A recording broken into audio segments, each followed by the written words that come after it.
grey, Henriette, surely. Have they entrapped you again? Oh, yes. You behold me yet again, a prisoner in the Chateau Loche. Oh, no, not again. How did they catch you this time? I thought I was doing so well. I had hidden myself in disguise, as you remember, in a cave near a church. But somehow they managed to trap me down. And you know me well enough to know I did not make it easy for them. No, indeed. Well, I took that knife I used for cutting meat and I stabbed into the hand of that officer. If I must suffer, so should they. Ah, I'm so sad to hear of your suffering now. Is there a way I can alleviate your suffering? Perhaps tell you a story? Oh, yes. Please do, yes.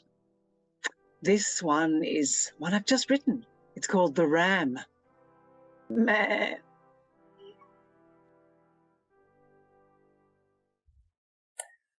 Once upon a time, there was a girl called Merveilleuse, who happened to be the youngest and most favourite of 3 daughters to a king. The king showed his favour to Merveilleuse by showering her with extravagant gifts, but she, not wanting to arouse the jealousy of her sisters, always shared them equally. Unfortunately, this made the king somewhat insecure about Merveilleuse's affections for him. Why did she give away her gifts so freely? As a result, he was always asking his daughters to reaffirm their love for him. It was most tiresome. One day, however, after returning from a decisive and victorious battle with another kingdom, he decided to ask a different question. What did you dream of last night before I returned?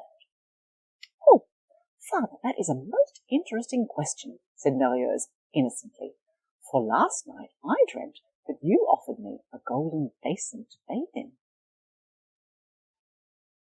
The king decided that this meant Merveilleuse was plotting his downfall. Rather than asking her what she thought the dream meant, the king ordered his captain to take Merveilleuse into the forest, kill her, and bring her heart and tongue as proof of the killing. Well, the captain invited Merveilleuse to the forest for a walk. Merveilleuse accepted, bringing along with her her maidservant, Patipata, her pet monkey, Graboujon, and her dog, Tintin. When the captain revealed his deadly intent, all 3 offered to sacrifice their life for Merveilleuse. The dog fell on the captain's dagger, but unfortunately his tongue and heart were the wrong shape. The monkey fell on the captain's sword, but his heart and tongue were too small. Finally, Patipata thrust a knife into her own chest. That'll do, said the captain. Merveilleuse, desperate with shock and grief, ran deep into the forest, losing herself amongst the giant trees, wishing she could die herself. But just when she felt all hope draining from her, she heard the comforting sound of bleating sheep. Following their sounds, she entered an open glade where 100 richly ornamented sheep were drinking coffee, eating cream with jam, and playing games. Shuttlecock, bridge, Monopoly. It's not recorded.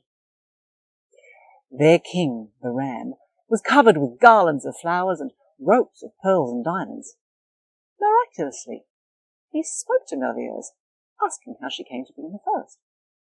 Merveilleuse told him, fleeing from her father, and the ram offered to shelter her, leading her to a wonderful underground land of milk and honey, overflowing with abundance, where he lived in a magnificent palace, attended by strange phantom servants. Merveilleuse was utterly amazed, and the ram told her his strange story. I was once a prince, born to inherit the throne. A fairy, Madame Ragot, loved me, but I could not love her, so she cursed me, bringing me down to her kingdom and turning me into a ram. As you can see, I am now king of a flock of sheep, who are all the other people she has cursed over the years. He told her that the phantom servants were the ghosts of people she had killed. On learning this, Merveilleuse told him of her great sadness at losing the lives of her best friends, Patipata, Graboujon, and Tintin. The ram shook his head, and in an inkling they appeared by her side. The ram explained that though they were ghosts and she could not touch them, they could talk to her, and their presence comfort her. And so Merveilleuse began a happy life with her friends and the ram, who was not only delightful company and a great raconteur, but also a comfortable pillow at night. One day, however, Merveilleuse learned through Patipata, who could travel all over the world in the spirit realm, that her eldest sister was to be married. The ram told her she must go, but asked for her promise to return. This she did, arriving incognito at the wedding and departing early before she could be recognized, but not before depositing a coral box filled with extraordinary jewels as a wedding gift.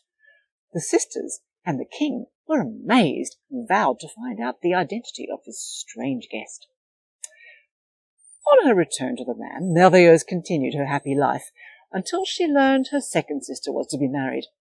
Again, the ram let her go, but this time with great misgivings and fear that she would forget him and not return, despite their clear mutual fondness for each other.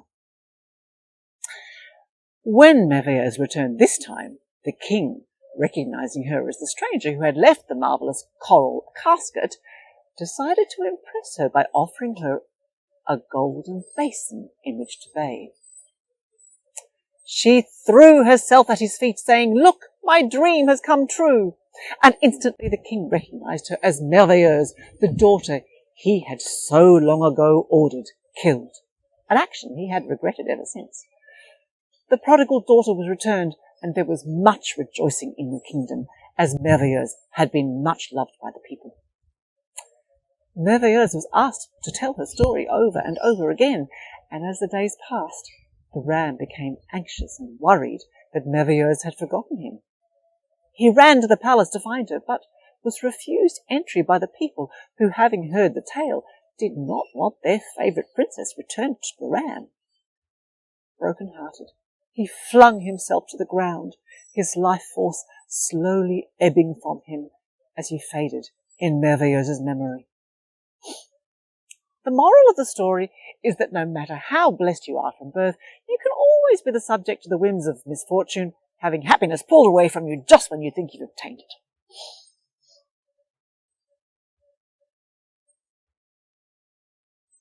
Oh, come on. That's so sad. We can't end there. Is there any more to this story? Here we are.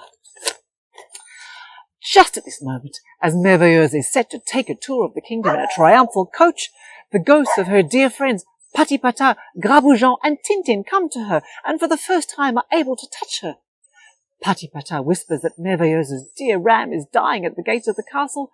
Graboujon tugs at her sleeves to make her hurry, and Tintin bites at her skirts to lead her in the right direction. Merveilleuse finds her dear ram's seemingly lifeless body at the palace gates. Thinking him dead, she sobs over him in despair, but lo! As her hot tears fall on his woolly pelt, and as she kisses his furry face, he begins to revive, and the enchantment he was under begins to break. He turns back into the prince he once was, but still with the gentle nature of a sheep and the occasional bleat in his voice. But suddenly, Merveilleuse comes to an incredible realization.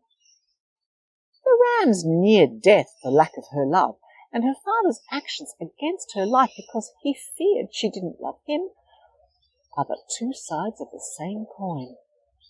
In fact, the three friends who gave their life for her are the only ones who to this point have displayed true unconditional love. "Dear Ram, dear father," she says, "know this. I have always loved you. But if we are to continue, you must promise never to doubt my love again. My love is steadfast and true. Since I clearly have the power to bring you back to life, Prince Ram, I hereby summon back to life Patipata, Graboujon, and Tintin, my true friends. And I declare we will all live happily ever after in our palace in the forest. And father and my sisters, you can visit on the holidays. The end. Oh, another one of your animal hero stories. I was so worried it would have a sad ending, where the one whose beauty you alone can see has died while you are kept apart. But now the ending has changed. I see it is about the power of women to make our lives better. You know, it does remind me a little of Monsieur Perrault's story of Beauty and the Beast. This tale, not surprisingly, was intended to pacify young girls forced into those awful marriages such that you and I endured, Mary Catherine, young and as we were, forced into marrying old and ugly husbands, and trying to fool them into believing that these ogres are really prince at heart. Too many of us have suffered such marriages. You know, my stories are about an ideal world. I could never write of a marriage such as mine, especially not when my friend Angélique Tiquet was enduring so much through her marriage. Is everything all right? Oh, I think I have plotted too far. This time, it's led to another beheading. Another beheading? Who's beheading this time? Angélique herself. And it's all my fault. How can it be your fault? I wanted to rescue Angélique from her monstrous husband, so I suggested that all she needed was to bribe a willing servant to shoot him. I was so certain this was the way to her freedom. I was so determined never to be passive again like I was with my own husband, to plan ahead, to protect, to empower. But the servant was seized in mid-attack, the plot discovered, and he was executed. And now Angélique is due for beheading. But you can't blame yourself for an execution. The king alone has the power to kill. Unless we can find a way to kill secretly. There are potion makers who've been known to make certain problems disappear. Be that as it may, Marie Catherine, you have been a good friend to Angélique, as you have been to all of us. In your salons we have found friendships, and where would we be without those bonds to hold us together? Yes, this is all we can hold on to, as we are bound and trapped in lives we have no say in. How can we escape when brains and courage and even simple wealth is not enough? Yes, indeed. I mean, the men, they will always hold the power. Like Angélique, I believed I was on my way to freedom, and yet here I am trapped once more, far away from the only ones I ever loved. The only one? Who would that be, Henriette Julie? Why, you, my friends, of course.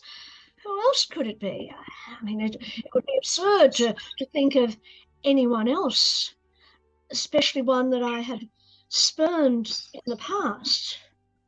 That can never be. That is lost forever. Lost forever?